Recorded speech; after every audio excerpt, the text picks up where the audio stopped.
السلام عليكم ورحمة الله وبركاته.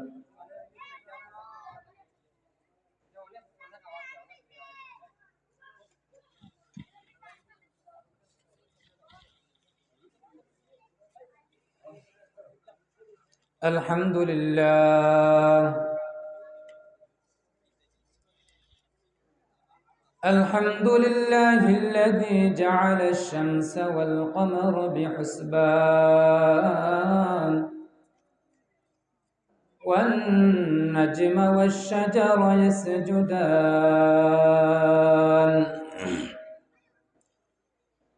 وفضل زمانا على زمان كما فضل مكانا على مكان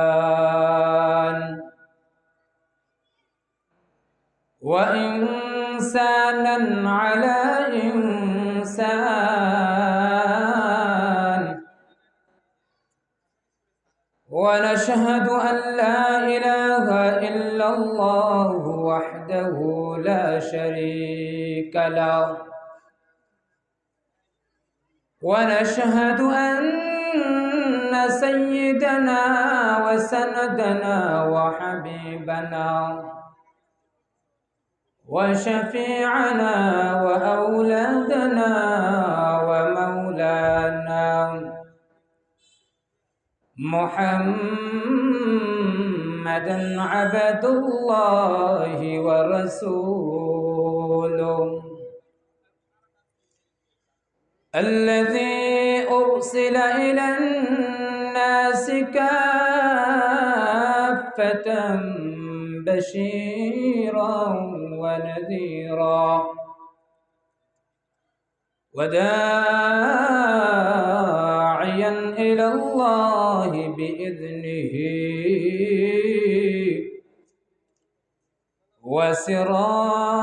وسراجا منيرا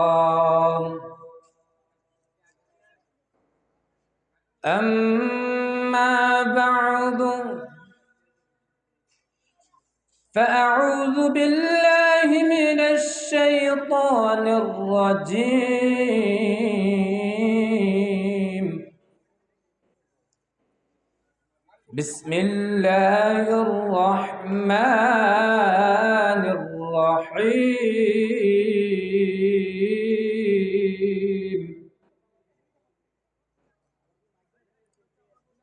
يا أيها الذين آمنوا اتقوا الله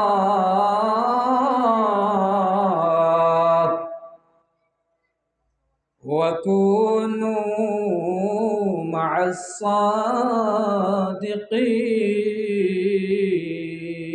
الصادقين وقال رسول الله صلى الله عليه وسلم المرء مع من أحب أو كما قال رسول الله صلى الله عليه وسلم সবাই একটু দুরূদ পড়েন সাল্লাল্লাহু আলা সাইয়্যিদিনা ওয়া মাওলানা মুহাম্মাদ ওয়া আলা আলিহি ওয়া আসহাবিহি ওয়া সাল্লাম সাল্লাল্লাহু আলা সাইয়্যিদিনা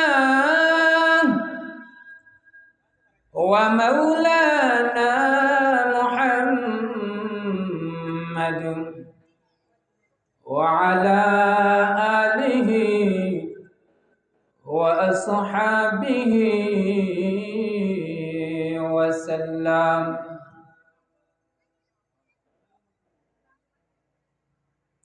इलाही दिखा दे हमें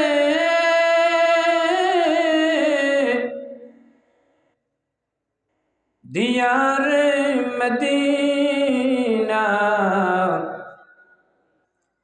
इलाही बना दे हमें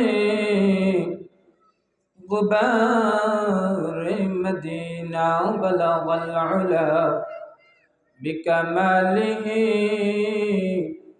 कशफ दुजा बिजमालिही हसनत जमीअ खसालिही सल्लू अलैहि व आलिहि ला इलाहा इल्लल्लाह। সবাই একটু জোরে সুরে লা ইলাহা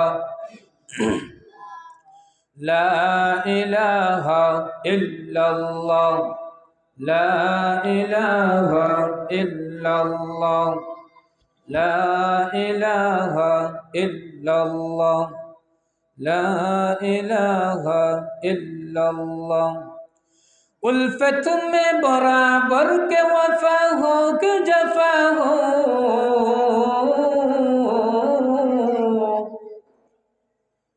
उल्फत में बराबर के वफा हो कि जफा हो, हर सेज में लज्जत है अगर दिल में मजा हो, हर सेज में लज्जत है अगर दिल में मजा हो। ला इलाहा ला इलाहा ला इलाहा इल्लल्लाह मुहम्मदुर रसूलुल्लाह। दुनिया ये सदाकत में तेरा नाम रहेगा,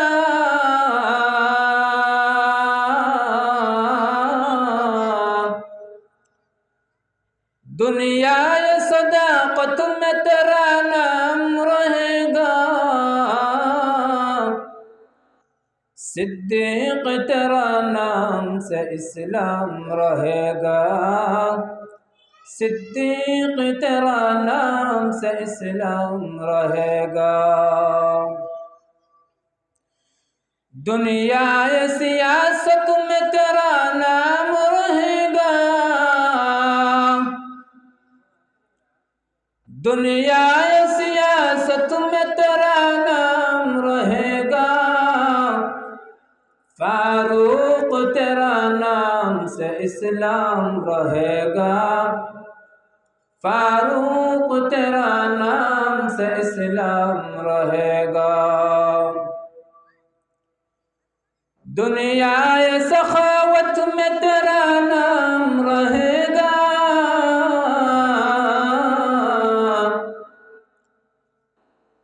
दुनिया ये सखावत में तेरा नाम रहेगा, उस्मान तेरा नाम से इस्लाम रहेगा, उस्मान तेरा नाम से इस्लाम रहेगा। दुनिया ये शुजाअत में तेरा नाम रहेगा,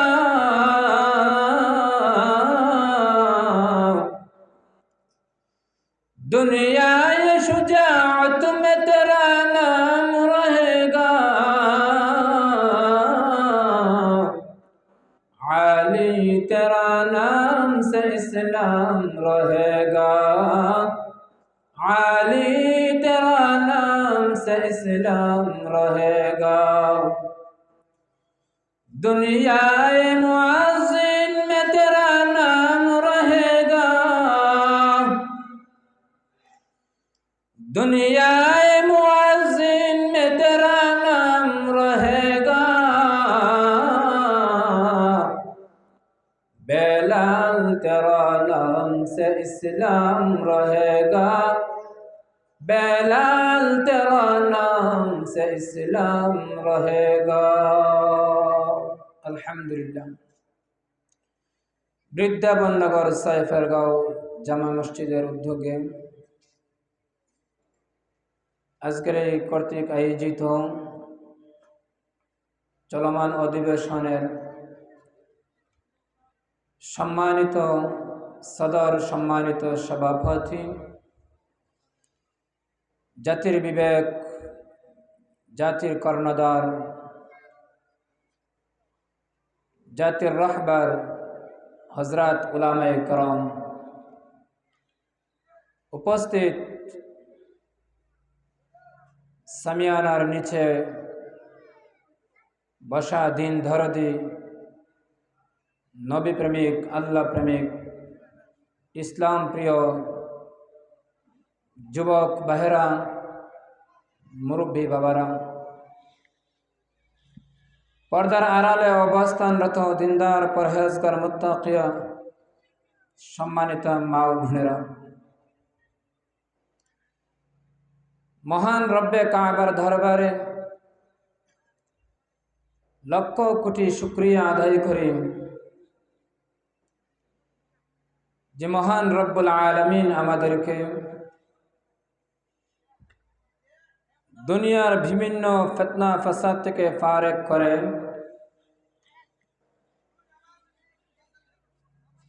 দুনিয়ার সমস্ত ঝামেলা থেকে মুক্ত করে জান্নাতের বাগানে আজকের এই ওয়াজ মাহফিলের সামিয়ানার নিচে আসার এবং বসার তৌফিক দান করেছেন। এজন্য আমরা প্রত্যেকেই অন্তরের অন্তরস্থল থেকে শুকরিয়া আদায় করি, বলে আলহামদুলিল্লাহ। আল্লাহ তাআলার শুকরিয়া আদায় করলে আল্লাহ পাক রব্বুল আলামিন বান্দার নিয়ামতকে বাড়াইয়া দেন।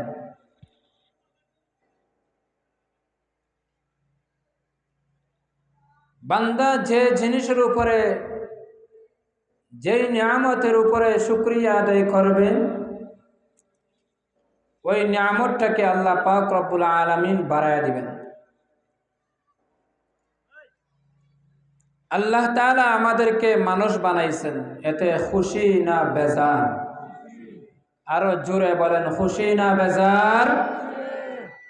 খুশি। আল্লাহ তাআলা চাইলে আমাদেরকে মানুষ না বানাইয়া চতুষ্পদ জন্তু জানোয়ার বানাইতে পারতেন। কথা বলেন ঠিক কিনা? আল্লাহ তাআলা যদি আমাদেরকে মানুষ না বানাইয়া চতুষ্পদ জন্তু বানাইতেন, ওই জায়গায় নিজেকে দাঁড় করাইয়া দেখি আমাদের হাল, আমাদের অবস্থাটা কি হইত। গরুর অবস্থা দেখেন, মানুষ এই গরু দিয়া হাল চাষ করে, বোঝা বহন করে, অন্যান্য জিনিসের মধ্যে ব্যবহার করে। গরুর গলার মধ্যে রশি বাঁধা থাকে। যত বড় জন্তু, যত বড় জানোয়ার, পশু, তার উপরে কঠিন থেকে কঠিন নির্যাতন চলে। কথা বলেন ঠিক কিনা? আল্লাহ তাআলা যদি আমাদেরকে মানুষ না বানাইয়া হায়ওয়ান বানাইতেন, তাহলে এই বুঝা, এই অত্যাচার, এই জুলুম আমাদের উপরে আসতো কিনা? আসতো। তো আল্লাহ তাআলা ইহসান করে, দয়া করে, মায়া করে, মহব্বত করে মানুষ বানাইছেন। মানুষের মধ্যে আশরাফুল মখলুকাত, শ্রেষ্ঠ মানুষ বানাইছেন। জুড়ে বলেন আলহামদুলিল্লাহ। মুসলমানরাও মানুষ, হিন্দু, বৌদ্ধ, খ্রিস্টান, ইহুদি এরাও মানুষ, কিন্তু জান্নাত একমাত্র মুমিন মুসলমানদের জন্য। কথা বলেন ঠিক কিনা? মানুষের মধ্যে আল্লাহ তাআলা ঈমানদার বানাইছেন, অন্তরের মধ্যে ঈমানকে জায়গা করে দিয়েছেন। এই অন্তরের মধ্যে আল্লাহ পাক রব্বুল আলামিন ঈমানকে লালন করেছেন। এই জন্য আবারও শুকরিয়া স্বরূপ জীবনের বলিষ্ঠ কণ্ঠ সুর দিয়া বলি আলহামদুলিল্লাহ। আল্লাহ পাক রব্বুল আলামিন কালামুল্লাহ শরীফের মধ্যে বলেন, লাইন শাকারতুম লাযিদান্নাকুম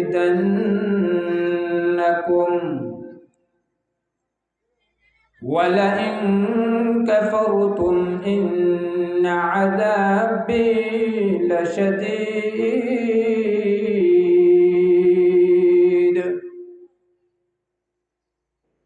বান্দা যখন নিয়ামত পাইয়া নিয়ামতের শুকরিয়া আদায় করে তো আল্লাহ পাক রব্বুল আলামিন বান্দার নিয়ামতকে বহু গুণে বাড়াইয়া দেন। জোরে বলেন না সুবহানাল্লাহ। সুবহানাল্লাহ বললে সওয়াব হয় না গুনাহ হয়? সওয়াব হয়। সুবহানাল্লাহর মধ্যে 9টা হরফ আছে। কয়টা হরফ? 9টা হরফ আছে। কোরআনে মাজিদের একটা হরফ যদি কেউ জবান দিয়া উচ্চারণ করে আল্লাহ পাক রব্বুল আলামিন বান্দার আমলনামার মধ্যে 10টা নেকি উঠে দেন। বাড়িতে যাইয়া বলবেন না, এখানেই বলবেন সুবহানাল্লাহ। তো 9টা হরফ যদি একসাথে উচ্চারণ হয় তো আল্লাহ পাক রব্বুল আলামিন বান্দার আমলনামার মধ্যে একসাথে 90টা নেকি উঠে দেন। আওয়াজ দিয়ে বলেন সুবহানাল্লাহ। তো আল্লাহ বলছেন বান্দার নিয়ামতের শুকরিয়া আদায় করবে, আমি তার নিয়ামতকে বাড়াইয়া দেব। কতটুকু বাড়াইয়া দিবেন, কি বাড়াইয়া দিবেন উল্লেখ নাই। কারণ লক্ষ কোটি মানুষের লক্ষ লক্ষ হাজত, লক্ষ লক্ষ প্রয়োজন, ভিন্ন ভিন্ন চাহিদা। এই জন্য আল্লাহ তাআলা খাসভাবে কোনো নিয়ামতকে বাড়াইয়া দিবেন না। বান্দা যখন আমভাবে নিয়ামতের শুকরিয়া আদায় করবে তো আল্লাহ তাআলা আমভাবে তার নিয়ামতকে বাড়াইয়া দিবেন। সুবহানাল্লাহ। কেন বাড়াইয়া দিবেন? আল্লাহ তাআলা নিয়ামতকে কেন বাড়াইয়া দিবেন? উদাহরণস্বরূপ বাদশাহ এক ব্যক্তিকে একটা ঘোড়া দিছে। কি দিছে? ঘোড়া দিছে। ওই ব্যক্তি ঘোড়া পাইয়া মহা খুশি।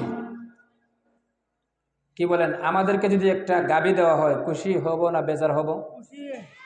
রিলিফের এক বস্তা 30 কেজির এক বস্তা চাল পাইলে তো খুশির সীমা থাকে না। কথা বলেন ঠিক কিনা? ওই জায়গায় যদি একটা ঘোড়া পাই তো খুশি হব না বেজার হব? তো ওই ব্যক্তি ঘোড়া পাইছে মহা খুশি। এই খুশির 3টা কারণ। কয়টা কারণ? 3টা কারণ। সে একটা উৎকৃষ্ট মানের ঘোড়া পাইছে, 1 নম্বর কারণ। 2 নম্বর কারণ, এই ঘোড়া দিয়া তার নিজের হাজত, তার প্রয়োজন মিটাইতে পারবে। 3 নম্বর কারণ, বাদশার নজরে সে পড়ছে। বাদশাহ থেকে ঘোড়া দিছেন, তাহলে কার নজরে পড়ছে? বাদশার নজরে পড়ছে। আমাদেরকে যদি চেয়ারম্যান এমপি মন্ত্রী কিছু দেয় তো আমরা মানুষকে বলে বেড়াই যে আমাকে চিনো, আমাকে এমপি চিনে, মন্ত্রী চিনে, চেয়ারম্যানে চিনে, বলি কিনা? দুনিয়ার গর্ব। ওই ব্যক্তি 3 নম্বর কারণ খুশির, সে বলে আমি বাদশার নজরে পড়ছি, এই ঘোড়া দিয়ে আমি বাদশার রাজদরবারে যাতায়াত করব, বাদশার ডিউটি পালন করব। তো কোনো ব্যক্তি যদি কারো কিছু পাওয়ার পর সে যদি তার ডিউটি করে, তার আদেশ মানে, তাহলে ওই ব্যক্তি আরো পুরস্কৃত হবে না হবে না? পুরস্কৃত হবে। ওই ব্যক্তি তার পক্ষ থেকে আরো অনেক পুরস্কার পাইবে। ঠিক তদ্রূপভাবে আল্লাহ পাক রব্বুল আলামিন আমাদেরকে নিয়ামত দিয়েছেন, দুনিয়ার মধ্যে পাঠাইছেন একটা নিয়ামত। এটা নিয়ামত কিনা? দুনিয়া দেখাইতেছেন। আল্লাহ পাক রব্বুল আলামিন আমাদেরকে সন্তানাদি দান করেছেন, বিবি বাচ্চা দান করেছেন। 3 নম্বর, আল্লাহ পাক রব্বুল আলামিন আমাদেরকে ধন সম্পদ দান করেছেন। এগুলো আমাদেরকে কে দান করছে? একটু জোরে বলেন তো। আল্লাহ। আরো জোরে বলেন, কে দান করছে? আল্লাহ পাক রব্বুল আলামিন আমাদেরকে এগুলা দান করছেন। কেন দান করছেন? বলে আল্লাহ পাক রব্বুল আলামিন আমাদেরকে বানাইছেন ওয়ামা খালাকতুল জিন্না ওয়াল ইনসা ইল্লা লিয়াবুদুন, আল্লাহ তাআলার ইবাদত করার জন্য। বিবি বাচ্চা আল্লাহ তাআলা দান করছেন, এদের মাধ্যমে আল্লাহ তাআলার ইবাদত করা, সন্তানাদিদেরকে দিনদার পরহেজগার মুত্তাকি বানানো, বিবি বাচ্চাদেরকে আল্লাহর পথ দেখানো, সিরাতে মুস্তাকিমের পথ দেখানো। ধন সম্পদ দিয়েছেন মাজার আর উরুসে যাত্রা গানে ব্যবহারের জন্য, আওয়াজ দিয়ে বলেন এগুলা ব্যবহার করার জন্য না। এই ধন সম্পদ আল্লাহ পাক রব্বুল আলামিন দিয়েছেন মসজিদ, মাদ্রাসা, গরিব এতিম মিসকিনদের খাতে ব্যয় করার জন্য। বান্দা যদি সে নিজেকে পাইল, বিবি বাচ্চা পাইল, ধন সম্পদ পাইল, এগুলা পাওয়ার পরে যদি আল্লাহ তাআলার ডিউটি না করে, তাহলে আল্লাহ পাক রব্বুল আলামিন যে বলছেন ওয়ালা ইন কাফারতুম, যদি নিয়ামতের নাশুকরি করে, ডিউটি আদায় না করে, ইন্না আযাবি লাশাদীদ, তাহলে ওই ব্যক্তির জন্য আযাব, নয়তো কার জন্য আযাব। এজন্য আল্লাহ পাক রব্বুল আলামিন আমাদেরকে যেই সমস্ত নিয়ামত দিয়েছেন, সমস্ত নিয়ামতের মধ্যে থেকে সর্বোত্তম উৎকৃষ্ট মানের নিয়ামত হইল আল্লাহ তাআলা আমাদেরকে দৌলতে ঈমান নসিব করাইছেন। জোরে বলেন আলহামদুলিল্লাহ, আরো জোরে বলেন আলহামদুলিল্লাহ। নিয়ামতের শুকরিয়া আদায় করলে আল্লাহ তাআলা নিয়ামত বাড়ায় দেন। পয়গম্বর মুসা আলাইহিস সালাতু ওয়াস সালাম নাম শুনছেন? মুসা আলাইহিস সালাতু ওয়াস সালাম নাম শুনেন নাই? আল্লাহর এই পয়গম্বর আল্লাহ তাআলার সাথে কথা বলার জন্য তুর পাহাড়ে যাইতেন। আর আল্লাহ তাআলা আমাদেরকে এমন নিয়ামত দিয়েছেন যে আল্লাহ তাআলা বলেন, বান্দা তুমি আমার সাথে কথা বলবা, ওযু বানাইয়া নামাজে দাঁড়ায় যাও, আমি আল্লাহ তাআলার সাথে কথা বলা শুরু করে দিবা। সুবহানাল্লাহ বলবেন না? পয়গম্বর মুসা পয়গম্বর হওয়ার পরও তুর পাহাড়ে যাইতেন আল্লাহ তাআলার সাথে কথা বলার জন্য। আর আল্লাহ তাআলা আমাদেরকে এত সহজ করে দিয়েছেন যে বান্দা যদি আল্লাহ তাআলার সাথে কথা বলতে চায়, তাহলে সে যেন ওযু বানাইয়া নামাজে দাঁড়ায় যায়, নামাজে দাঁড়াইয়া যত তিলাওয়াত করবে, সে যেন স্বয়ং আল্লাহর সাথে কথা বলতেছে। আরো জোরে বলেন সুবহানাল্লাহ। পয়গম্বর মুসা আলাইহিস সালাতু ওয়াস সালাম কথা বলতে যাবেন, রওয়ানা হয়ে গেছেন। প্রতিমধ্যে এক ব্যক্তির সাথে সাক্ষাৎ হয়ে গেল। পয়গম্বর মুসা আলাইহিস সালাতু ওয়াস সালামকে রাস্তার মোড়ের মধ্যে আল্লাহর এক বান্দা পায়া পয়গম্বর মুসা আলাইহিস সালাতু ওয়াস সালামকে বলতেছে, ও পয়গম্বর, আপনি বুঝি তুর পাহাড়ে আল্লাহ তাআলার সাথে কথা বলতে যাবেন? পয়গম্বর মুসা আলাইহিস সালাতু ওয়াস সালাম বলতেছেন, হ্যাঁ হ্যাঁ, আমি আল্লাহ তাআলার সাথে কথা বলার জন্য তুর পাহাড়ে যাইতেছি। আল্লাহর এই বান্দা পয়গম্বর মুসা আলাইহিস সালাতু ওয়াস সালামকে জিজ্ঞেস করতেছে, একটা আরজি পেশ করতেছে, ও পয়গম্বর, আপনি আল্লাহ তাআলার সাথে কথা বলার সময় আমার পক্ষ থেকে একটা আরজি পেশ করবা। বলে, কি আরজি পেশ করব? আল্লাহর এই বান্দা বলে, ও পয়গম্বর মুসা, আপনি আল্লাহ তাআলার কাছে জিজ্ঞেস করবা যে আল্লাহ পাক রব্বুল আলামিন আমাকে অনেক ধন সম্পদের মালিক বানাইছে, আমার সম্পদের কোনো হিসাব নাই, এত সম্পদ আল্লাহ পাক রব্বুল আলামিন আমাকে দিয়েছেন। আল্লাহ তাআলার কাছে জিজ্ঞেস করবা কোন আমল করলে আমার এই সম্পদ কমানো যায়, কোন ইবাদত বন্দেগী করলে আমার এই সম্পদ কমে। এই কথাটা আল্লাহ পাক রব্বুল আলামিনের কাছে জিজ্ঞেস করবা। পয়গম্বর মুসা আলাইহিস সালাতু ওয়াস সালাম আরেকটু সামনে অগ্রসর হইলেন। সামনে অগ্রসর হওয়ার পরে আল্লাহর এক বান্দার সাথে আবার সাক্ষাৎ হয়ে গেল। ওই আল্লাহর বান্দা পয়গম্বর মুসা আলাইহিস সালাতু ওয়াস সালামকে বলতেছে, ও পয়গম্বর, আপনি বুঝি আল্লাহ তাআলার সাথে কথা বলার জন্য তুর পাহাড়ে যাইতেছেন? বলে, হ্যাঁ। আল্লাহর এই বান্দা পয়গম্বর মুসা আলাইহিস সালাতু ওয়াস সালামকে বলতেছে, আমার পক্ষ থেকে একটা আরজি আল্লাহ তাআলার কাছে পেশ করবা। বলে তোমার আবার কি আরজি? আল্লাহর এই বান্দা বলতেছে, ও পয়গম্বর, আপনি আমার ঘরের দিকে তাকায় দেখেন, আমার ঘরের মধ্যে উপরে চাল নাই, নিচের মধ্যে কোনো বেড়াও ঠিক মতো নাই, আমার ধন সম্পদের অনেক অভাব, আমার ধন সম্পদ বলতে কিছুই নাই। আমি যে দুপুরে খানা খাবো, রাত্রে খানা খাবো, এই পরিমাণ সরঞ্জাম, এই পরিমাণ মাল আমার কাছে নাই। আপনি আল্লাহ পাক রব্বুল আলামিনের কাছে যাইয়া একথা বলবেন যে কোন আমল করলে আমার ধন সম্পদ বাড়ে। পয়গম্বর মূসা আলাইহিস সালাতু ওয়াস সালাম ওই ব্যক্তির আরজি নিয়ে সামনে অগ্রসর। আর একটু যাওয়ার পরে যখন দেখতে পাইলেন একটা মানুষের সুরত নয়, হাইওয়ানের সুরত নয়, একটা বডি রাস্তার মোড়ে দাঁড়ায় আছে। ওই বডিটা পয়গম্বর মূসা আলাইহিস সালাতু ওয়াস সালামকে বলতেছে, ও আল্লাহর পয়গম্বর, আপনি বুঝি আল্লাহ তাআলার সাথে কথা বলার জন্য তোর পারে যাইতেছেন? বলে হ্যাঁ। ওই আল্লাহর সৃষ্টি পয়গম্বর মূসা আলাইহিস সালাতু ওয়াস সালামকে বলতেছে, ও পয়গম্বর, আল্লাহ তাআলার কাছে যাইয়া আমার একটা আরজি পেশ করবেন যে আল্লাহ পাক রব্বুল আলামিন আমাকে কেন বানাইলেন? আমাকে মানুষের সুরত দিলেন না, আমাকে হাইওয়ানের সুরত দিলেন না, আমাকে কেন এরূপ আকৃতি দিয়া সৃষ্টি করলেন? পয়গম্বর মূসা আলাইহিস সালাতু ওয়াস সালাম তুর পাহাড়ে চলে গেলেন, আল্লাহ তাআলার সাথে কথা বললেন, তিন ব্যক্তির আরজি পেশ করলেন।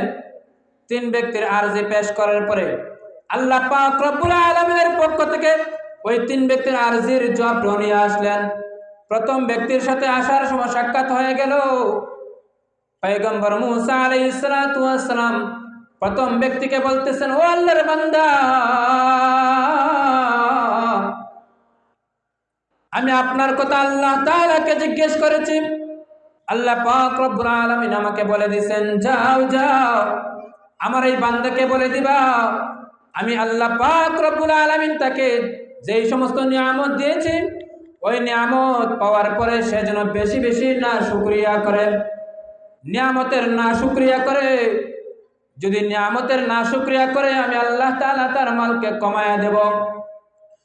আল্লাহর এই বান্দার কানে যখন আওয়াজ গেল, এই উত্তরটা গেল, আল্লাহ পাকের এই বান্দা বলতেছ, পয়গম্বর, আমার সম্পদ তাক বানা তাক, আমার সম্পদ তাক বানা তাক, সম্পদ আমি চাই না, যেই পরিমাণ আছে তাও যদি চলেও যায় তাতেও আমার কোনো দুঃখ নাই। এই সম্পদ আমার তাক বানা তাক, কোনো মুহূর্তে এক সেকেন্ডের জন্য আল্লাহ তাআলার নিয়ামতের শুকরিয়া আদায় করা ছাড়ব না। আর জোরে বলেন সুবহানাল্লাহ। পয়গম্বর মূসা আলাইহিস সালাতু ওয়াস সালামের দ্বিতীয় ব্যক্তির সাথে সাক্ষাৎ। পয়গম্বর বলতেছেন, আল্লাহর বান্দা, আল্লাহ তাআলা তোমার এই প্রশ্নের জবাব দিতেছেন। আল্লাহ পাক রব্বুল আলামিন বলছেন, আল্লাহ তাআলা তোমাকে যে পরিমাণ দিয়েছেন ওই পরিমাণ মালের উপরে শুকরিয়া আদায় করার জন্য। আল্লাহর এই বান্দা পয়গম্বর মূসা আলাইহিস সালাতু ওয়াস সালামকে বলতেছেন, ও পয়গম্বর, আমার তো কিছুই নাই, এই কিছুই নাই এর মধ্যে আমি আবার কিভাবে শুকরিয়া আদায় করব? আমি কি শুকরিয়া আদায় করব? আমার তো শুকরিয়া আদায় করার মতো কোনো নিয়ামত আমাকে আল্লাহ দেন নাই। নাউজুবিল্লাহ বলেন। আল্লাহ পাক রব্বুল আলামিন বলেন, লাইন শাকারতুম লাযিদান্নাকুম ওয়া লাইন কাফারতুম ইন্না আযাবি লাশাদীদ। বান্দা যখন নিয়ামত পায়, নিয়ামতের শুকরিয়া আদায় করে, আল্লাহ পাক রব্বুল আলামিন তার নিয়ামতকে আরো বহু গুণে বাড়ায়া দেন।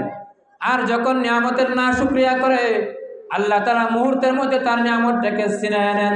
ওই বান্দা যখন শুকরিয়া আদায় করতেছে না, মুহূর্তের মধ্যে তার যা আছে বাতাস আসিয়া সবগুলা উড়াইয়া নিয়ে গেছে।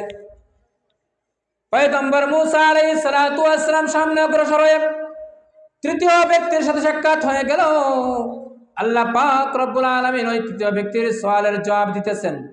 পয়গম্বর মূসা আলাইহিস সালাতু ওয়াস সালাম বলতেছেন, ও আল্লাহর সৃষ্টি মাখলুক, তোমার কথা আমি আল্লাহ পাক রব্বুল আলামিনকে জিজ্ঞেস করেছিলাম, আল্লাহ পাক রব্বুল আলামিন একথা বলে দিয়েছেন যে আল্লাহ পাক রব্বুল আলামিন তোমাকে বানাইছেন এই জন্য জাহান্নামের মধ্যে একটা ছিদ্র আছে তোমার বরাবর, ওই জাহান্নামের ছিদ্র তোমার দিয়া হাঁটার জন্য বানাইছেন।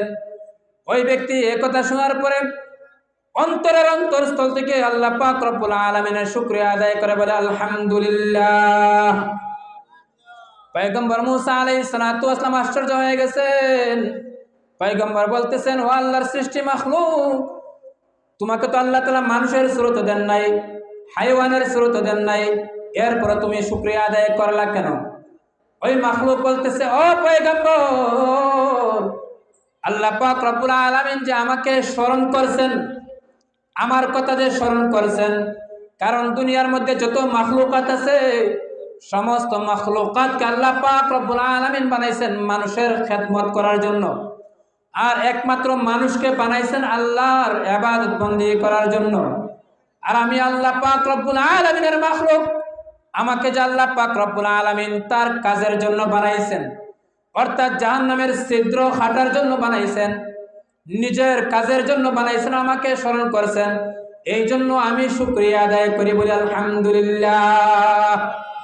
এই জন্য আল্লাহ তাআলা যে আমাদেরকে অসংখ্য অগণিত নিয়ামত দিয়েছেন, নিয়ামত দ্বারা আমাদেরকে বেষ্টন করে রাখছেন, প্রত্যেকটা নিয়ামতকে স্মরণ করে করে আমরা আবারও জীবনের মহাশক্তি দিয়া একমাত্র রবের শুকরিয়া আদায় শুরু করি আলহামদুলিল্লাহ।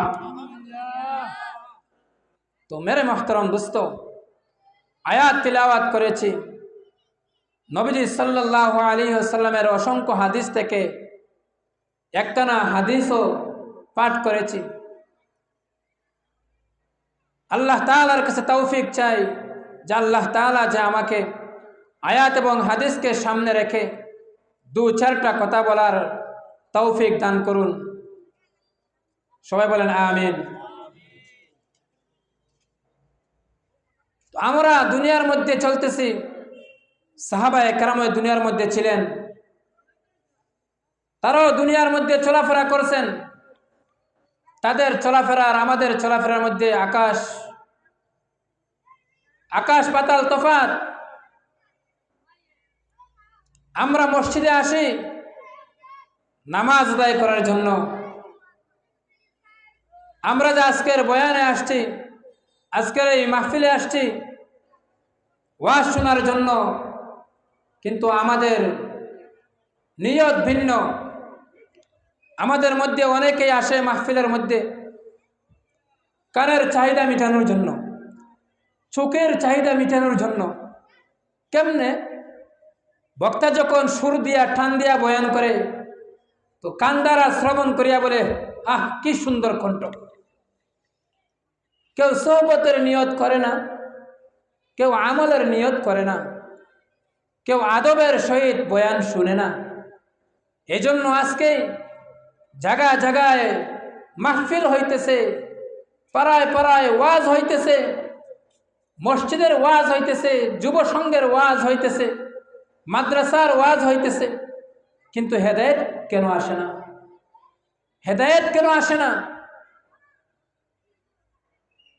এত ওয়াজ, এত মাহফিল, এত নসিহত প্রতি শুক্রবারে মসজিদের মধ্যে জুমার আলোচনা করা হয়, বয়ান করা হয়, নসিহত করা হয়, কিন্তু নামাজি কেন বাড়ে না?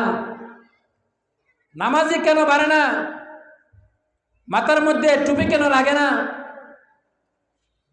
গালের মধ্যে দাড়ি কেন লাগে না? বয়ান তো হয়, বছরে অনেক বয়ান শুনি, কিন্তু আমার মধ্যে পরিবর্তন কেন আসে না? বোঝার দরকার আছে কি নাই? মাহফিলে আসছি আদবের সাথে লক্ষ্য করে সোহবতের নিয়তে বয়ান শোনা, কানের চাহিদা মেটানোর জন্য বয়ান না শোনা। অনেকে বলে কত সময় বয়ান শোনার পরে যখন বক্তা টানটুন না দেয়, একজন আরেকজনকে বলে, দোস্ত বয়ান জমে নাই, চল চলে যাই। এরকম আছে কি নাই? কথা বলেন আছে কি নাই? তো একটা আদবের সাথে বয়ান শুনে না, সোহবতের নিয়তে আসে নাই। এজন্য যত বয়ান শুনুক না কেন, ওই বয়ানে তার মধ্যে পরিবর্তন আনতে পারবে না। আজকে মোবাইলের মধ্যে বয়ান কম না অনেক আছে। প্রত্যেকের মোবাইলের মধ্যে অডিও ভিডিও বয়ান আছে। বড় ঘুমাইতেছে, বয়ান চলতেছে, কিন্তু ফজরের আজান হইতেছে তো লেপ কম্বল গায়ে মুড়ি দিয়া ঘুমাইতেছে, নামাজে আসে না। কেন? এত বয়ান শোনার পরেও, মোবাইলের বয়ান শোনার পরেও ওই বয়ানে তাকে মসজিদ পর্যন্ত আনতে পারলো না। কেন? সে তার কানের চাহিদা মিটানোর জন্য বয়ান শুনছে, চোখের চাহিদা বয়ান মিটানোর জন্য বয়ানে গেছে, মাহফিলে গেছে, বক্তাকে দেখার জন্য, আমলের জন্য না, সোহবতের জন্য না। সাহাবায়ে কেরাম মসজিদে আসতেন দুই কারণে। কয় কারণে? দুইটা কারণে সাহাবায়ে কেরাম মসজিদের মধ্যে আসতেন। এক, আল্লাহ তাআলার হুকুম পালন করার জন্য, ইবাদত বন্দেগী করার জন্য। দুই নম্বর, নবীজিকে দেখার জন্য, নবীজির সোহবত পাওয়ার জন্য। আওয়াজ দিয়ে বলেন না সুবহানাল্লাহ। সাহাবায়ে কেরাম কয় কারণে মসজিদে আসতেন?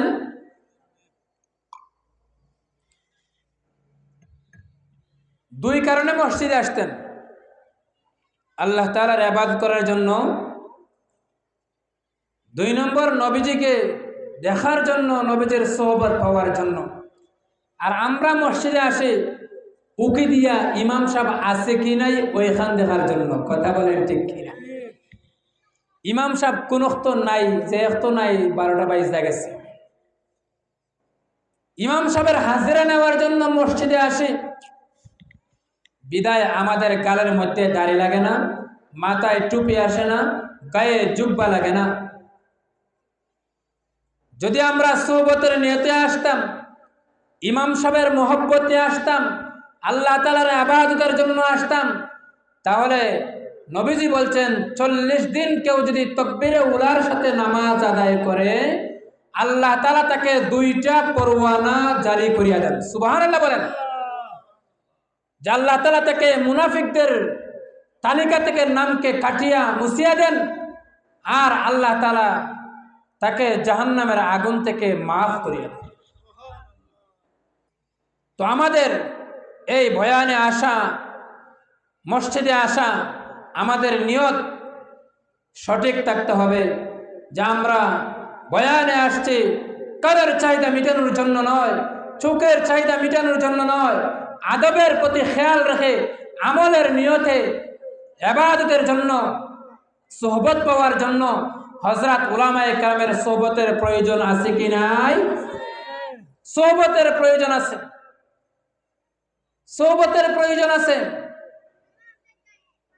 যে সমস্ত সাহাবায়ে কেরাম নবীজির সোহবতে আসার আগে ছিলেন কাফের, ছিলেন মুশরিক, অগ্নি পূজারী, মূর্তি পূজারী, কিন্তু নবীজির সোহবতে আসার পরে,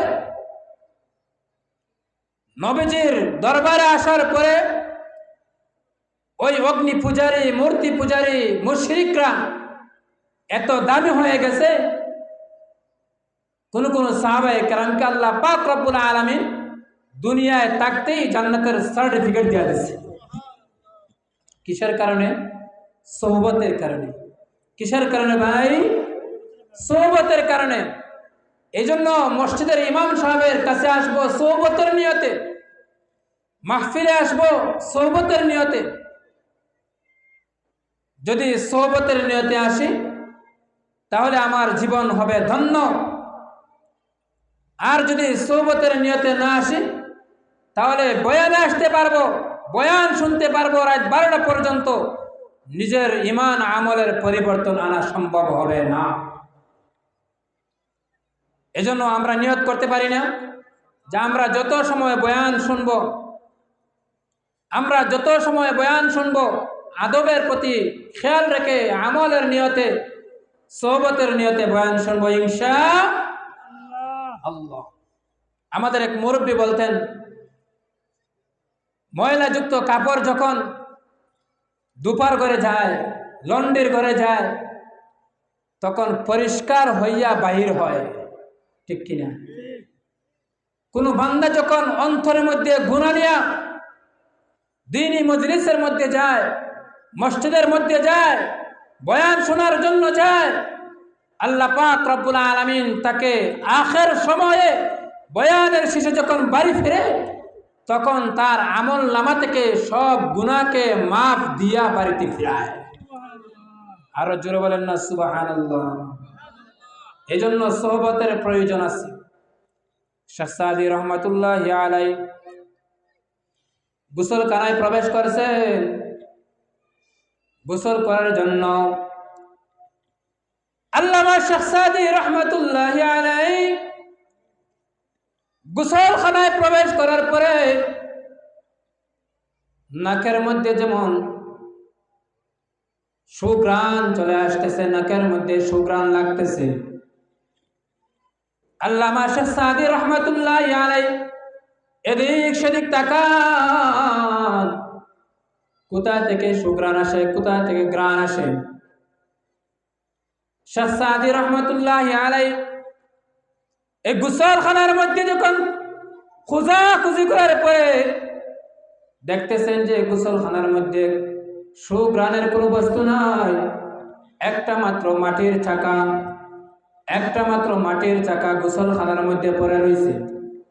শাহ সাদী রহমাতুল্লাহি আলাইহি ওই মাটির চাকাটা হাতে নিলেন। মাটির চাকাটা হাতে নিয়া নাকের মধ্যে যখন নিলেন, দেখতে পাইতেছেন, শুনতে পাইতেছেন ওই মাটির চাকা থেকে ফুলের সুবাস চলে আসতেছে, ঘ্রাণ চলে আসতেছে। শাহ সাদী রহমাতুল্লাহি আলাইহি মাটির চাকাকে বলেন কবির ভাষায়, ও মাটির চাকা, তোমার মধ্যে কোথা থেকে ঘ্রাণ আসলো? তোমার কাছে কোথা থেকে ঘ্রাণ আসলো? মাটির চাকা জবাব দেয়, ও শাহ সাদী, আমার জায়গা তো এখানে ছিল না, আমার জায়গা এই গোসলখানার মধ্যে না, আমার জায়গা ছিল ওই যে ফুল বাগান দেখা যায়, ফুল বাগানের নিচের মধ্যে আমার জায়গা ছিল, ফুল বাগানের নিচের মধ্যে আমার জায়গা ছিল, ওই জায়গায় আমি ছিলাম। ফুল বাগানের নিচে থাকার কারণে এক সময় ফুলের সুবাস আমার মধ্যে চলে আসে। সুবহানাল্লাহ বলেন। ফুলের সুবাস আমার মধ্যে চলে আসে, ফুলের ঘ্রাণ আমার মধ্যে চলে আসে। শাহ সাদী রহমাতুল্লাহি আলাইহি বলেন, একটা মাটির চাকা যদি ফুলের বাগানের মধ্যে থাকার কারণে ওই ফুলের সুবাস মাটির মধ্যে চলে আসতে পারে, একটা গুনাহগার বান্দা যখন, পাপাচার বান্দা যখন কোন আল্লাহর ওয়ালির সোহবতে যাবে, হযরত উলামায়ে কেরামের সোহবতে যাবে, উলামায়ে কেরামের সোহবতে থাকার কারণে আল্লাহ পাক রব্বুল আলামিন তার গুনাহকে মাফ করাইয়া উলামায়ে কেরামের সোহবতে সুরতে সুরত দান করে দিবে। সোহবতের প্রয়োজন আছে। ও মুসলমান ইমানদার, সূরা কাফের মধ্যে আসহাবে কাফ 7 জন ব্যক্তির ঘটনা আমরা সবাই জানি। এই 7 ব্যক্তি ছিল 7 যুবক, 7 জন ছিল, 7 জনের 7 জনই যুবক ছিল। ওই সময়ের ওই জমানার মধ্যে যিনি বাদশা ছিলেন, জালিম বাদশা ছিল, ওই 7 যুবক আল্লাহকে পাওয়ার জন্য, আল্লাহকে চেনার জন্য তারা জিহাদ মুজাহাদা শুরু করে দিল, চেষ্টা ফিকির শুরু করে দিল। ওই 7 যুবককে জালিম বাদশা আল্লাহ তাআলা থেকে গাফিল করার জন্য ওই 7 যুবককে এক জায়গায় জমা করলো, তাদেরকে শাস্তি দেওয়ার জন্য। ওই 7 যুবক জালিম বাদশা থেকে পলায়ন করে একজন আরেকজনের সাথে মিলেমিশে এক জায়গার মধ্যে সমবেত হয়ে গেলেন। ওই 7 যুবকের মধ্যে 7 যুবক রাস্তা দিয়ে চলতেছেন, 7 যুবক রাস্তা দিকে রওনা। 7 যুবকের পিছু পিছু একটা কুকুর চলতেছে। সুবহানাল্লাহ। এই 7 যুবক রাস্তা দিয়ে চলতেছে, 7 যুবকের পিছনে একটা কুকুরও চলতেছে, পিছু চলতেছে, পিছন দিয়ে চলে। ওই 7 যুবক কুকুরটিকে তাড়ায় দেয়, বারবার তাড়ায় দেয়। কিছু সময় যায়, কিছু পথ আগায়, কুকুরও তাদের পিছনে চলে। ওই 7 যুবক বারবার কুকুরটাকে তাড়ায় দেয়। আল্লাহ পাক রব্বুল আলামিন ওই কুকুরের জবানটা খুলে দিছে। ওই ওই কুকুর 7 যুবককে বলতেছে, ও আল্লাহর বান্দারা, তোমরা যার তালাশে চলতেছো, তোমরা যার তালাশে চলাফেরা করতেছো, তোমরা যার কোসে বাহির হইছো, যার সন্তানে তোমরা বাহির হইছো, আমি কুকুরও তাকে তালাশ করতেছি। আর জোরে বলেন না সুবহানাল্লাহ। এই কুকুরটা 7 যুবকের পিছনে চলতেছে। এক পর্যায়ে এই 7 যুবক গুহার মধ্যে আশ্রয় নিছে। 7 যুবক গুহার মধ্যে আশ্রয় নিছে। সবাই গুহার মধ্যে আশ্রয় নিয়ে ঘুমায় গেছে। আর এই কুকুর এই 7 যুবককে পাহারা দেওয়ার জন্য এই গুহার মুখে 2টা পা বিছাইয়া বসে রয়েছে। আল্লাহ তাআলার কাছে এই কুকুরের আমলটা এমন পছন্দ হয়েছে যে আল্লাহ তাআলা এই কুকুরের আলোচনাটা কোরআনে কারিমের মধ্যে আল্লাহ তাআলা তুলে ধরছেন। ওয়াকালবুহুম বাসিতুন যিরাইহি বিল ওয়াসিদ।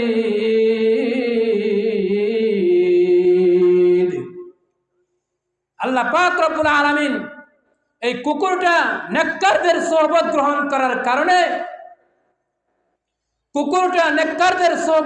করার কারণে, এই কুকুরের আলোচনাটা আল্লাহ তাআলা কোরআনে কারিমের মধ্যে তুলে ধরছেন। এই কুকুরটাকে আল্লাহ তাআলা এত সম্মান দিয়েছেন যে এই কুকুরের আয়াত কোন বান্দা যদি আয়াত তিলাওয়াত করে তো আল্লাহ তাআলা তার আমলনামার মধ্যে প্রত্যেকটা হরফের বিনিময়ে 10টা করে নেকি দান করবেন। আর জোরে বলেন না সুবহানাল্লাহ। এই কুকুর জন্তু, জানোয়ার, হিংস্র প্রাণী, যে কুকুর ঘরের মধ্যে রাখলে রহমতের ফেরেশতারা প্রবেশ করে না। কথা বলেন ঠিক কিনা? যেই ঘরের মধ্যে কুকুর থাকে ওই ঘরের মধ্যে রহমতের ফেরেশতারা প্রবেশ করে না। আল্লামা আশরাফ আলী তানভী রহমাতুল্লাহি আলাইহি বয়ান করতেছেন, আসহাবে কাফের আলোচনা করতেছেন। আল্লাহর এক বান্দা তানভী রহমাতুল্লাহি আলাইহিকে জিজ্ঞেস করে যে হযরত, যে কুকুর ঘরে থাকলে রহমতের ফেরেশতারা প্রবেশ করে না, বাড়ির আঙ্গিনায় থাকলে ওই বাড়ির আঙ্গিনায় ফেরেশতারা আসে না, ওই কুকুরকে আল্লাহ তাআলা জান্নাতে দিবেন? কুকুরটাকে আল্লাহ পাক রব্বুল আলামিন জান্নাতে দিবেন? জান্নাতের কি দশা হবে? জান্নাতের কি অবস্থা হবে? হযরত আশরাফ আলী তানভী রাহমাতুল্লাহি আলাইহি বলেন, ও আল্লাহর বান্দা, আল্লাহ পাক রব্বুল আলামিন অন্ধ মানুষকে অন্ধ হিসাবে জান্নাতে প্রবেশ করাইবেন না। যে বধির কানে শুনে না তাকে ওই অবস্থায় জান্নাতে প্রবেশ করাইবেন না। যার অঙ্গ প্রত্যঙ্গ ঠিক না, যে মাজুর থেকে মাজুর অবস্থায় জান্নাতের মধ্যে প্রবেশ করাইবেন না। আল্লাহ পাক রব্বুল আলামিন যত মাজুর মানুষ আছে, অন্ধ মানুষ হোক, কাল্লা মানুষ হোক, ঠ্যাং নাই, হাত নাই, আতুর মানুষ হোক, আল্লাহ পাক রব্বুল আলামিন তাকে পরিপূর্ণ বডি দিয়া জান্নাতে প্রবেশ করাইবে। ঠিক তদ্রূপ ভাবে আসহাবে কাফের যে কুকুরটা 7 জন নেককার যুবকের সংস্রব গ্রহণ করার কারণে, সোহবত গ্রহণ করার কারণে আল্লাহ পাক রব্বুল আলামিন ওই কুকুরটাকে মানুষের সুরত দিয়া, জান্নাতি মানুষের সুরত দিয়া আল্লাহ পাক রব্বুল আলামিন জান্নাতের মধ্যে প্রবেশ করাইবে। এই জন্য আল্লাহ পাক রব্বুল আলামিন কোরআনে কারিমের মধ্যে বলেন, ইয়া আইয়ুহাল্লাযীনা আমানুত্তাকুল্লাহ ওয়া কুনু মা'আস সাদিকিন।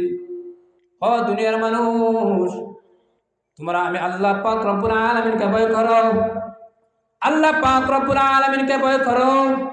ওয়া কুনু মা'আস সাদিকিন, এবং নেককারদের, সালিহিনদের, সত্যবাদীদের সঙ্গে হয়ে যাও, ভালো মানুষের সঙ্গে হয়ে যাও। কারণ ভালো মানুষের সাথে থাকলে ভালো মানুষ হওয়া যায়, খারাপ মানুষের সাথে হইলে খারাপ হয়ে যায়। কারণ আমরা দেখি যখন একটা পানির মধ্যে একটা লোহাকে ছাড়িয়ে দেওয়া হয়, ওই লোহাটা এমনিতেই পানির মধ্যে ডুবিয়া যায়। আর ওই লোহাটা যদি কাঠের মধ্যে মারিয়া কাঠটা পানির মধ্যে ছাড়িয়ে দেওয়া হয়, একটা নয়, দুইটা নয়, যদি 10টা 20টা লোহা গাড়িয়া তক্তাকে পানির মধ্যে সারিয়ে দেওয়া হয়, এরপরও ওই তক্তাটার পানির মধ্যে ডুবে না। কেন? বলে বালর সংশোধন করছে, বালর সোহবতে গেছে, এই জন্য ওই জিনিসটা আর ডুবে যায় না। এই জন্য কবি বলেন সোহবতে সালেহ তোরা সালেহ কুনদ, সোহবতে তালেহ তোরা তালেহ কুনদ। ভালো মানুষের সাথে থাকলে ভালো মানুষ হওয়া যায়, আর খারাপ মানুষের সাথে হইলে অটোমেটিক মানুষ খারাপ হয়ে যায়। মালিক ইবনে দিনার রহমাতুল্লাহ আলাইহি মস্তবর আল্লাহর ওলি ছিলেন, অনেক বড় ওলি ছিলেন, উনার কারামত ছিল। আর ওলিদের কারামত সত্য, কারামাতুল আউলিয়া হাক্কুন। মালিক ইবনে দিনার রহমাতুল্লাহ আলাইহি অনেক বড় আল্লাহ তাআলার ওলি ছিলেন, উনার কারামত ছিল। কারামতের মধ্যে দিয়ে একটা কারামত হইল, উনি একদিন নৌকায় যাত্রা করতেছেন, রওনা দিছেন, সফর করতেছেন। নৌকার মাঝে যখন ভাড়া নিবে, তো ওনার কাছে ভাড়া চাইছে, মাঝি ভাড়া চাইছে। উনি পকেট থেকে 1 আনা 2 আনা সিকি বাহির করে দিবেন, ওই অবস্থায় সিকিটা পানির মধ্যে পড়ে গেছে। মালিক ইবনে দিনার রহমাতুল্লাহি আলাইহি চিন্তার মধ্যে পড়ে গেলেন। ওনার কাছে একটা মাত্রই আনা ছিল, সিকি ছিল। মালিক ইবনে দিনার রহমাতুল্লাহি আলাইহি বড়ই লজ্জিত হয়ে আল্লাহ পাক রব্বুল আলামিনের কাছে বলতেছে, ও মালিক, আমাকে বেইজ্জতি করিও না, আমাকে লজ্জিত করিও না। আমার কাছে মাত্র একটা মাত্রই সিকি ছিল, ওই সিকিটা পানির মধ্যে পড়ে গেছে।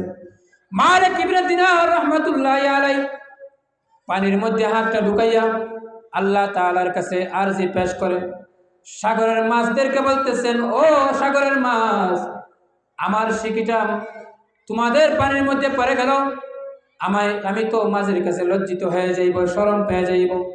আমাকে তোমরা লজ্জিত করিও না, আমার সিকিটা তোমরা আমাকে ফিরিয়ে দাও। মালিক ইবনে দিনার রহমাতুল্লাহি আলাইহি এই কথা বলতে দেরি, সাগরের মাছ, অনেকগুলা মাছ স্বর্ণের সিকি মুখে নিয়ে মালিক ইবনে দিনারের সামনে হাজির হইতে দেরি না। সুবহানাল্লাহ, জোরে বলেন।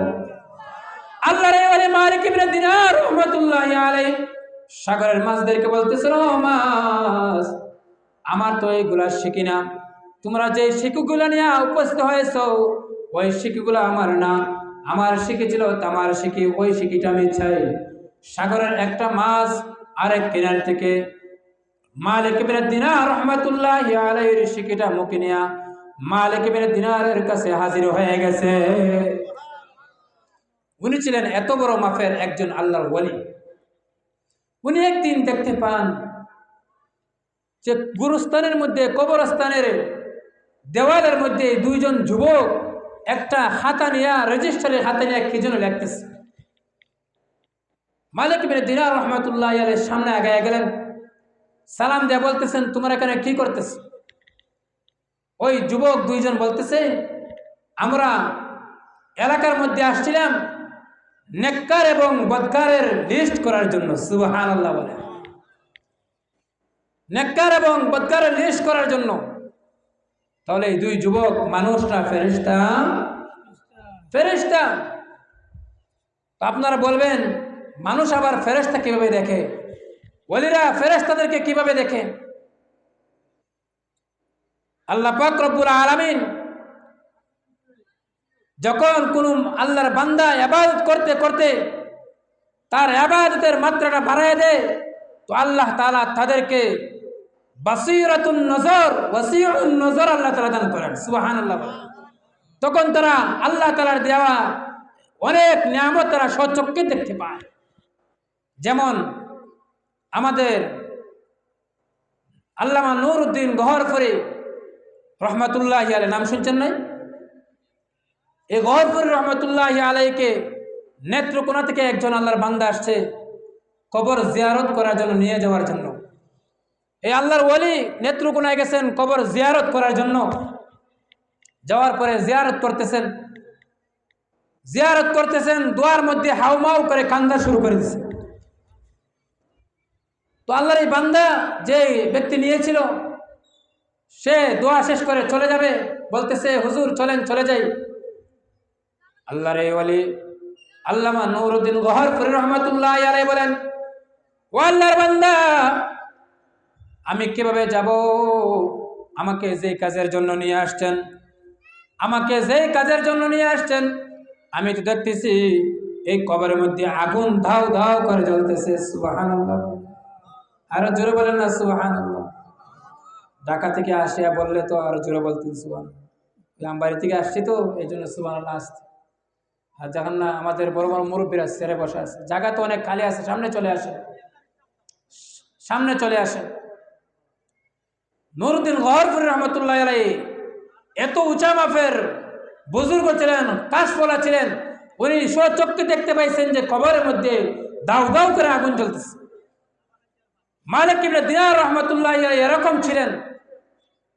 তো উনি এই দুই যুবককে বলতেছেন যে আপনারা এলাকার মহল্লার নেককার বদকারের লিস্ট করছেন, দেখেন তো একটু আপনার এই লিস্টের মধ্যে, নেককারদের লিস্টের মধ্যে আমি মালিক ইবনে দিনারের নাম আছে কিনা। এই দুই যুবক পাতা উল্টায় আর বলে নাই, পাতা উল্টাইতেছে আর বলে নাই। মালিক ইবনে দিনার রহমতুল্লাহ চিন্তায় পড়ে গেছেন, আরে কি একটা অবস্থা, এত আমল করি এরপর নেককারদের লিস্টের মধ্যে আমার নাম নাই। তো উনি এক পর্যায়ে বলতেছেন যে ভাই দেখেন তো আপনাদের এই লিস্টের মধ্যে কোনো কোনার মধ্যে এরকম আছে কিনা যে নেককার না, তবে যারা নেককারদেরকে ভালোবাসে তাদের কোনো লিস্ট আছে কিনা। তো ওই দুই যুবক এরকম পাতা উল্টাইতেছে আর বলতেছে নাই। এটার জন্য এরকম হয়ে গেছে যে আমি গওহরপুরী হইতে পারলাম না, কিন্তু আমি গওহরপুরীর ভক্ত। মালিক ইবনে দিনার রহমাতুল্লাহি আলাইহি বলেন, ও আল্লাহর বান্দারা, তোমাদের লিস্টের মধ্যে দেখেন কোন কোনার মধ্যে নেককারদেরকে ভালোবাসে এমন কোন লোকের তালিকার লিস্ট আছে কিনা। ফেরেশতারা পাতা উল্টায় আর বলে নাই নাই। এই নাই শব্দ শুনিয়া মালিক ইবনে দিনার রহমাতুল্লাহি আলাইহি বেহুশ হয়ে গেছেন। বেহুশ অবস্থায় ঘুমের মধ্যে চলে গেলেন। মালিক ইবনে দিনার রহমাতুল্লাহি আলাইহি ঘুমের মধ্যে যখন চলে গেলেন, আর আল্লাহ পাক রব্বুল আলামিন এই ঘুমের মধ্যে স্বপ্নে যুগে ওই দুই ব্যক্তির সাথে আবার সাক্ষাৎ করে দিলেন। ওই দুই যুবক বলতেছে, ও মালিক ইবনে দিনার, আপনি মনে হয় আল্লাহ তাআলার কাছে দোয়া করেছেন। আল্লাহ পাক রব্বুল আলামিন আপনার দোয়ার বদৌলতে আপনি নেককার নন, নেককারদেরকে ভালোবাসেন, নেককারদের সুহবতে যান। এই উসিলায় আল্লাহ পাক রব্বুল আলামিন আপনার নামটাও নেককারের সুহবতের, নেককারদের ভক্তদের তালিকার মধ্যে উঠায় দিছে। এই জন্য আমরা নেককার হইতে পারলাম না, কিন্তু নেককারদের ভক্ত তো হইতে পারবো। গাজীনগর হওয়া সম্ভব নয়, তবে গাজীনগরের ভক্ত হওয়া তো সম্ভব। খানসাহ হুজুর হইতে পারলাম না, কিন্তু খান সাহেবের ভক্ত হওয়া তো সম্ভব। কে বলেন হইতে পারবো না? যেন আমাদের জন্য আমল হইল, সবক হইল যে আমরা যেন উলামায়ে কেরামের সোহবতে যাই, আমরা যেন উলামায়ে কেরামের সোহবতে যাই, উলামায়ে কেরামদেরকে মহব্বত করি। একথাই আল্লাহ পাক রব্বুল আলামিন কোরআনে কারিমের মধ্যে বলেন, ইয়া আইয়ুহাল্লাযীনা আমানুত্তাকুল্লাহ ওয়া কুনু মা'আস সাদিকিন। আল্লাহকে ভয় করো আর নেককারদের সঙ্গে হয়ে যাও, নেককারদের সোহবতে যাও। নবীজি বলেন, আল মারউ মা'a মান আহাব্বা, যে যাদেরকে দুনিয়ার মধ্যে মহব্বত করবে আল্লাহ তাআলা ওই সমস্ত ব্যক্তিদের সাথে তার হাসর ঘটাইবে। যদি আমাদের সম্পর্ক নেককারদের সাথে হয়, আমাদের সম্পর্ক যদি আলেম উলামাদের সাথে হয়, আমাদের সম্পর্ক যদি পীর মাশায়েখদের সাথে হয়, তাহলে আল্লাহ পাক রব্বুল আলামিন আমাদের হাসর নসর ওই সমস্ত ওলি আউলিয়াদের সাথে করাইবেন। আর আমাদের সম্পর্ক যদি জটা শাহ, লেমটা শাহ, আরো যত শাহ আছে, বন্ডফির আছে, এদের সাথে আমাদের সোহবত হয়, মহব্বত হয়, তাহলে এদের সাথে আমাদের হাসর হবে। এজন্য আমাদের সবক হইল আমরা যেন আল্লাহ তাআলার ইবাদত বন্দেগী করি আর নেককারদের সঙ্গী হয়ে যাই। আল্লাহ তাআলা যেন আমাদের সবাইকে যে আলোচনাটুকু হইল সবাইকে যেন এই এই আলোচনার উপরে আমল করার তৌফিক দান করেন। আল্লাহ তাআলা আমি অদমকেও যেন এই আলোচনার টুকুর উপরে আমল করার তৌফিক দান করেন। সবাই বলেন আমিন। ওয়া আখিরু দাওয়ানা আলহামদুলিল্লাহি রাব্বিল আলামিন।